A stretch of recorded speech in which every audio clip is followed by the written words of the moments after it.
आज गुरुग्राम में मानव आवाज़ संस्था के द्वारा एक निःशुल्क हेल्थ कैंप का आयोजन किया गया। इस हेल्थ कैंप का जो उद्देश्य था वो यह था कि जो लोग किसी कारणवश किसी बड़े हॉस्पिटल में नहीं जा सकते हैं वो यहाँ पर आकर के अपना चेकअप कराएं और यहाँ पर मुफ्त में दवाइयाँ भी दी गई। इस हेल्थ कैंप में मुख्य अतिथि राव इंद्रजीत सिंह जी थे और इसके साथ ही इस हेल्थ कैंप के अंदर मानव आवाज़ संस्था के अध्यक्ष अभय जैन भी थे। इसके अलावा शहर के कई अन्य गणमान्य व्यक्ति भी थे जिसमें कि मेयर मधु आज़ाद भी थी, नवीन गोयल भी थे। इन सभी लोगों ने इस कैंप के अंदर शिरकत की।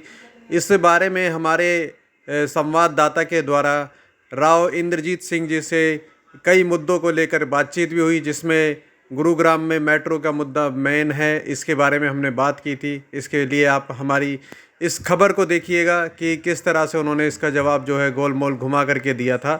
और इस कैंप के बारे में उन्होंने कहा कि इस तरह के कैंप जो हैं लोगों को आयोजित किए जाने चाहिए जिससे कि आम जनता को इसका फ़ायदा मिल सके। कैंप के आयोजनकर्ता अभय जैन को भी उन्होंने शुभकामनाएं दी और साथ ही कहा कि इस तरह के कैंप ज़रूरी है और आम जनता को इसका फ़ायदा उठाना चाहिए समय समय पर। इस बारे में अधिक जानकारी के लिए आप बने रहिए हमारे साथ, देखते रहिए यह खास खबर अजय भारत के साथ। धन्यवाद।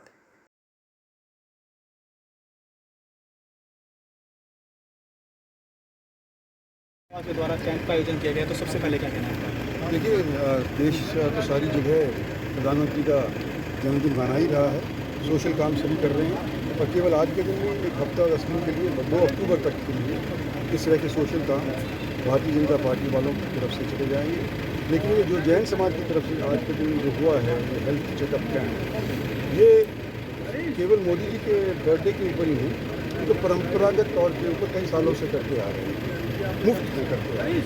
और आज इन्होंने मेरे को आमंत्रित किया तो दोनों चीज़ हो गई, मोदी जी का जन्मदिन भी हो गया और जैन समाज ने जो अपनी परंपरा है वो भी निभाई है। मैं मुबारकबाद देता हूँ उनको। लगातार गुरुग्राम से सिविल हॉस्पिटल की मांग आ रही है, जो अब तक नहीं बन पाए। वो सही बात है आपकी।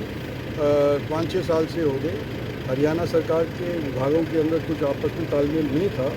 बड़ी मुश्किल से तालमेल बिठाया कि एजुकेशन डिपार्टमेंट का 2 एकड़ का ज़मीन हमने हेल्थ डिपार्टमेंट को ट्रांसफ़र करवाने में ही 3-4 साल गुजर गए।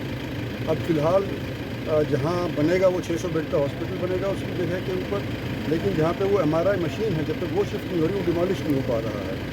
तो उसको डिमोलिश करवाने के लिए, उसको शिफ्ट करवाने के लिए हमने आदेश पारित करवा दिए हैं और वो नई बिल्डिंग के अंदर चला जाएगा और यहाँ पर 600 बेड का बढ़िया हॉस्पिटल। राव साहब, मेट्रो कब तक आ पाएगी?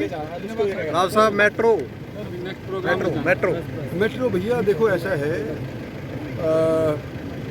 गुड़गांव की तरफ से, हरियाणा की तरफ से तो सब चीज़ तय हो चुकी हैं जी, लेकिन वो मेट्रो दिल्ली से भी आएगा। तो जब तक आम आदमी पार्टी और उनके चीफ मिनिस्टर साहब केजरीवाल साहब जब तक इस विषय के अंदर वो हरी झंडी नहीं दे देते तब तक मुकम्मल होना थोड़ा सा डिफ़िकल्ट हो रहा है। तो हमने भी बात करने की सोची है। हमने ये पुरी साहब हैं हमारे मंत्री, उनसे भी कहा है, लेकिन थोड़ा आज इन दिनों के अंदर बातचीत करने का माहौल नहीं है। आप में बीजेपी के थोड़ा सा तनाव चल रहा है, तो जैसे ही थोड़ा सा ठंडा होता है हम बातचीत करके इसको मुकम्मल करते हैं।